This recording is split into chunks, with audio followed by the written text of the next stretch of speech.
Hello, my sisters and brothers, and welcome to part two of my thoughts about my trip to Africa, specifically the Gambia, the smiley coast of Africa.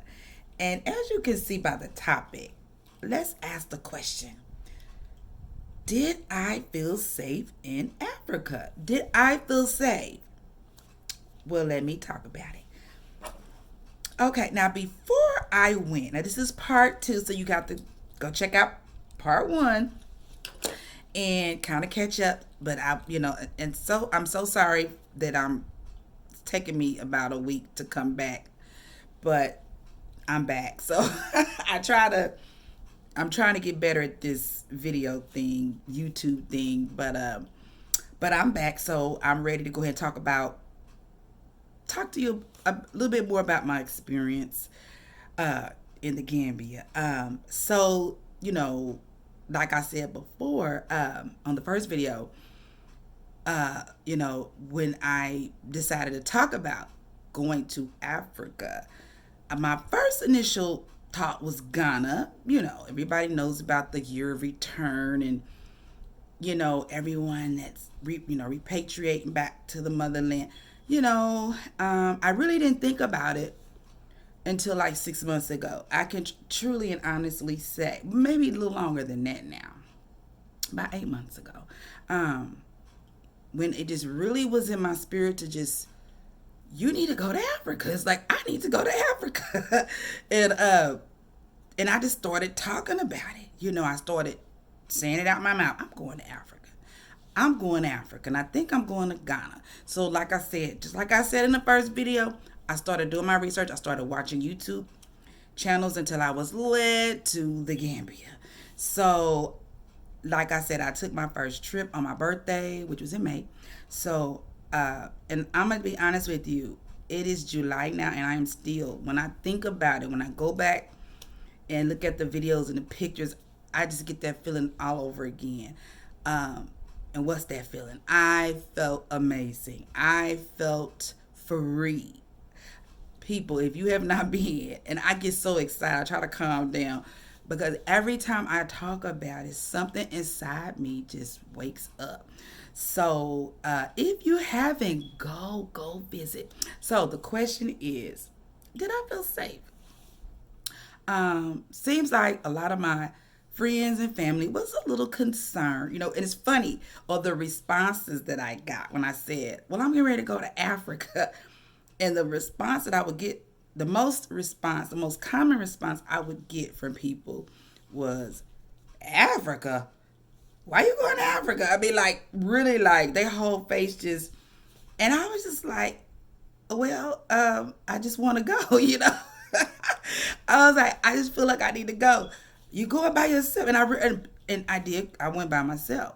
So, and that's only because, not that I wanted to, but nobody really showed any interest to go with me.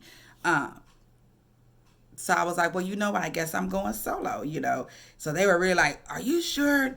Don't get kidnapped. This is some of the things I heard. To be careful, and I heard it was a be safe, be careful. And I mean, and they mean, they mean well. Uh, some even was like, why you going to Africa? Like, just like that. Why you going to Africa? And I'm just like, why not? Why not? So, that was quite interesting. The response that I would get when I tell people I'm going to Africa. And I had people tell me, well, this might not be a good time to go because they're doing a lot of kidnapping. I mean, I just heard all kind of negative stuff to the point where I just said, you know what? I'm going to be quiet. I'm not even going to say nothing. And sometimes, we hear people say, sometimes you got to move in silence. And, I said, well, maybe I should just shut my mouth and just plan my trip and just go.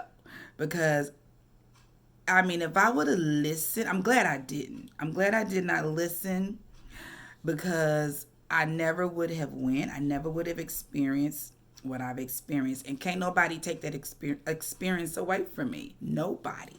So I just thank God that I still went. And I'm going back. I'm going back. Matter of fact, I'm gonna go back quite frequently. So God is good. So and you know what? Now next summer I'm going back. Hopefully this for the holidays, first of next year, and hopefully again next summer. I'm bringing my children with me and my family and whoever want to go, because now they want to go. They want to go now. So I'm like, I guess they figure when she got back safe, and it was some. I think my dad, he was like, what did he say? He was like, well, I guess, because when I called my dad from the Gambia, and I called my mom, and I called my son, I called my daughter.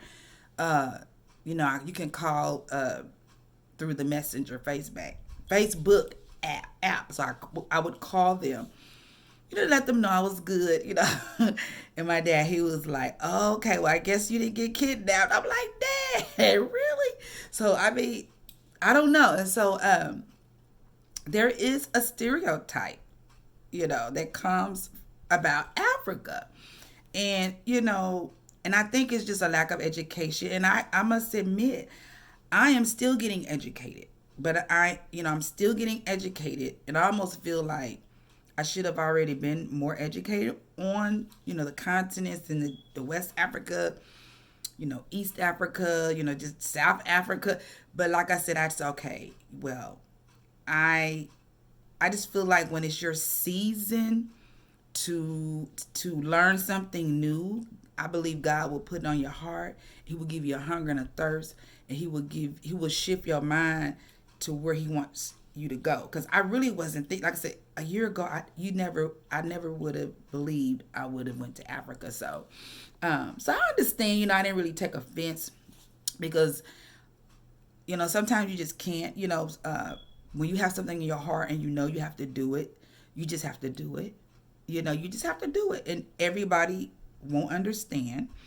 And that's just kind of the story of my life. I've done things and people just didn't understand, but it's okay. And so you have to be okay with that. You have to be okay with people not really understanding your journey, because guess what? It is your journey. So, but anyway, I need to get to my notes. So the question is, did I feel safe in the Gambia? And the answer to that question is absolutely. There was not one time I felt afraid. There was not one time I felt lost. I just felt at home. I really did. And like I said, I would hear people say, oh my God, I feel it. I would watch other people go over there and they would be like, oh, I feel at home. And I specifically told myself, I said, I'm not going to say that unless I really feel at home. Because I'm going to keep it 100 with myself. And so I can honestly say, once I got there and everything just kind of set in, I had a feeling that, like I said, I can't even explain it. I felt at home. Number one, I felt welcomed. I felt that I was belonged there. I felt a sense of peace. I felt a sense of joy. I honestly could say I felt like God healed some things in my soul. And from the time you get out the plane and, and people say, welcome home, it just did something to me on the inside. I can't, like I said, it's just hard to explain it.